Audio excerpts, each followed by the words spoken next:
అసలు ఈ రాష్ట్రంలో టిఆర్ఎస్ ప్రభుత్వ హయాంలోనే మొత్తం ఆనాటి కాంగ్రెస్ ప్రభుత్వాలు పంపిణీ చేసిన భూములన్నింటినీ, అసైన్ చేసిన భూములన్నింటినీ వాళ్ళు ధరణి పేరు మీద తీసుకొని వచ్చి పార్ట్ బిలో పెట్టి పాపం అమాయకులైనటువంటి వాళ్ళందరినీ అన్యాయం చేసిందే మీరు.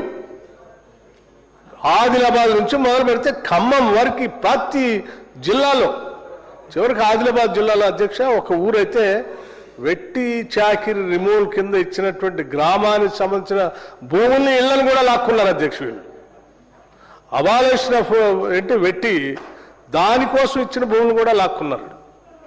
వాటన్నింటినీ సరిచేసి ఈరోజు మీరు పార్ట్ బిలో పెట్టి ఆ భూములన్నింటినీ మీకు కావాల్సిన వాళ్ళందరికీ అడ్డగోలుగా పంపిణీ చేసి కావాల్సిన రకరకాల కొన్ని చోట్ల అయితే లేఅవుట్లు చేసి కూడా అమ్మేశారు అధ్యక్ష. అది ఏ స్థాయికి వెళ్ళిందంటే వీళ్ళు లేఅవుట్ చేసి అమ్మారు, రిజిస్ట్రేషన్ చేద్దామంటేనేమో అది పిఓటి కింద ఉంది.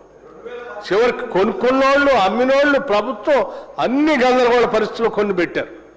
ఇట్లా అసలు చెప్పుకుంటూ పోతే ఏ జిల్లాలో కూడా ఏ పేదవాడి భూమిని కూడా వదిలిపెట్టలేదు. ఇవాళ మేము వచ్చిన తర్వాత ఈ ధరణిలో ఆనాటి కాంగ్రెస్ ప్రభుత్వాలు తీసుకొచ్చినటువంటి ఆ ల్యాండ్ రిఫార్మ్ యాక్ట్స్ ద్వారా వచ్చిన మిగులు భూమిని అంతా ఏ రకంగా అయితే కాంగ్రెస్ ప్రభుత్వాలు పంపిణీ చేసినా ఆ భూములన్నింటినీ కూడా రక్షించాలనేటువంటి ఆలోచనతోనే ఆ ధరణి ఆ బంగాళాఖాతంలో వేస్తామని చెప్పి ఆనాడు ఎట్లయితే చెప్పామో ఆ ధరణిని బంగాళాఖాతంలో వేసి వాళ్ళ భూభారతి తీసుకొచ్చి ఆ భూభారతి ద్వారా ఆనాటి ప్రభుత్వాలు ఎవరికైతే పంపిణీ చేశామో ఆ జిల్లాల్లో వాటన్నిటిని వాళ్ళు ప్రొటెక్ట్ చేస్తూ సాధ్యమైనంత వరకు వాళ్ళ మేలు చేయడం కోసం మేము ప్రయత్నం చేస్తూ ఉంటే ఇవాళ ఏమంటారు దెయ్యాలు వేదాలు వల్లిచ్చినట్టు ఇప్పుడు లేచి పాపం అసైన్ చేసినటువంటి భూముల కోసం, ఎస్సీలకు పంచిన భూముల కోసం మేమేదో ఏంటి మేమే ప్రొటెక్ట్ చేస్తున్నాం అని వారు మాట్లాడుతూ ఉంటే నిజంగా నేను నవ్వాలో ఏడవాలో అర్థం కావట్లేదు అధ్యక్ష.